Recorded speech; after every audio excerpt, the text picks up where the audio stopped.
You know how they say narcissistic people can live in an entirely different reality and they will pull you into it if you allow them? This was my experience with his ex-wife. In the 4 years we were together, he kept me incredibly isolated from interacting with her. And it wasn't until the end of the relationship that we conversed a little bit at hockey or pickups. He very much controlled that narrative from the beginning. If you're new to my page, my name is Jackie and I'm giving real examples of emotional abuse tactics so that you can spot them in your relationships. So after we broke up, I did reach out to her. I specifically asked for validation. I needed to know that I wasn't crazy in my perception of what had happened in our relationship. I learned very quickly that I was one of his flying monkeys in his false reality. Because when he spoke about their relationship and why it ended, of course, he was the victim. Of course, she was a liar and a cheater and all of the things. She was combative and rigid and trying to make his life difficult. And over the course of the 4 years we were together, everything that happened between them in their custody battle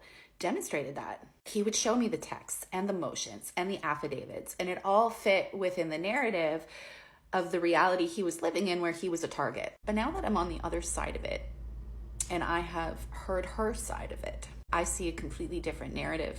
I see a woman who set boundaries to protect herself emotionally and physically. I see an abuse survivor who is making decisions in the best interest of her kids. I see someone trying to co-parent with somebody who manipulates every situation, leaving out details, changing the story through logical fallacies and cognitive distortions so that they can look like they are targeted, that they're victimized, that they're suffering consequences of somebody's unjustified hatred. I see a completely different reality. Their distorted reality is the same reality they live in with you, where they try to convince you that setting boundaries, asking for your needs to be met, or calling them out for their crap is abusive and that they are the victim of your abuse. Don't allow them to drag you into that narrative, because that narrative is what will keep you stuck in the abuse cycle. And when you do start to identify that you're being abused, calling them out for their abuse isn't going to help, because they also know that only abusers point the finger, so that fuels their victim narrative even more.